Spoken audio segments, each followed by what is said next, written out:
Calling with KWWL TV in Iowa City. It's about 10 after 6 on Thursday evening. I'm calling, I understand. This is Reverend Benjamin with Nope. Hi, Ed. It's Sarah from the Oprah Show. Thanks so much for calling me back. I would love to chat with you. She never did call back. It's 4:30. Who? The producer for Oprah? Oh. 1205. Nope.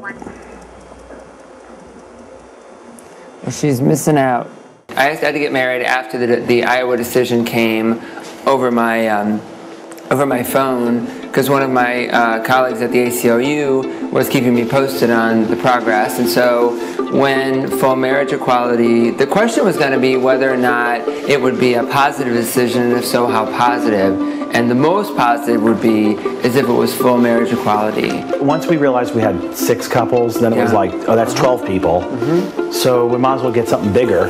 And then we said, well, why don't we just like look into renting a bus, like a chartered bus. We wanted to get up to Iowa before the state legislature had a chance to limit, right. You know, like have a residential requirement. So therefore, Iowa only could get married. So that's our sense of urgency. I think we had 12 couples, and we were the only male couple. That was more important though. We only had one. It was us. Yeah, we had someone else that backed out. They talked about it earlier, but the whole bus was filled with lesbians, which was fine. Yeah, nothing wrong with that. No, we're fine with that. I've been to that party before.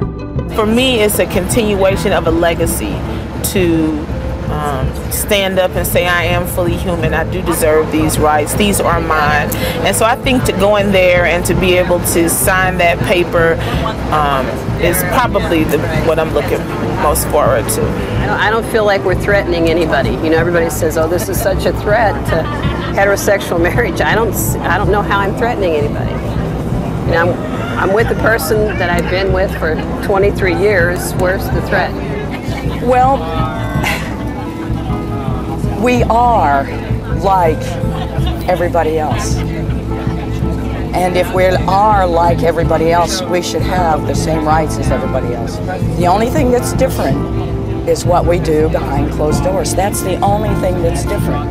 For 22 years we've chosen that we want to be together, so when this opportunity came up, it was, I don't know, for me it's kind of like we are taking steps now for future generations so that one day it's not going to be a big deal. It's just going to be. Mayor Regina Bailey reached out and said, I want to be the first person that greets all of you off the bus. And so we all walk across the street in a little rain, and it was great because there she was. You know, we get upstairs and it's just beautiful pandemonium, people getting their license, their stuff back, the recorders all lined up. I was kind of led by the group that we don't want to get married in a lobby. Could we do it some other way? Could we make it somewhat more memorable?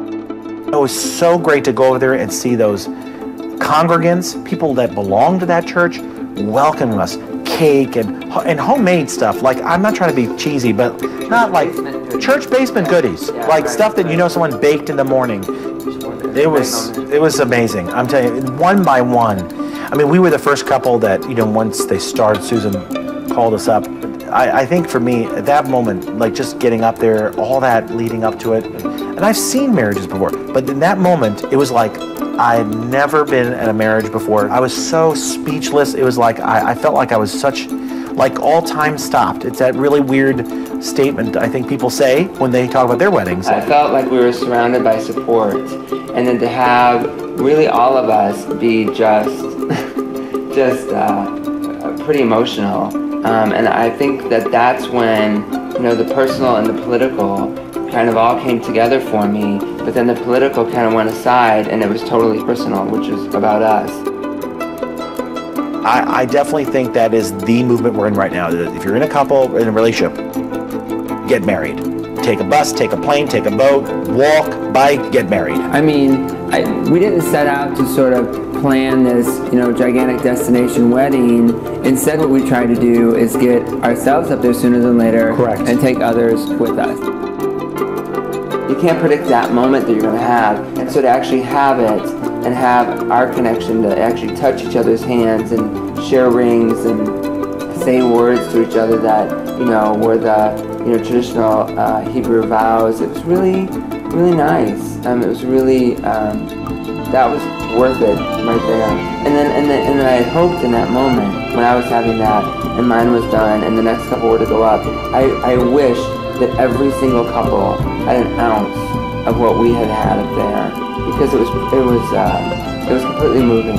It was, and I'm not gonna. The other part too, just sitting there and then watching, like the next couple go up and the next, it just made it so real. It just made it so normal.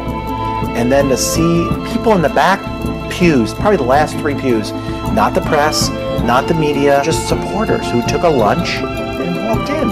And I was just overwhelmed by that. I don't know how anyone could look at that and go, and say anything remotely horrific.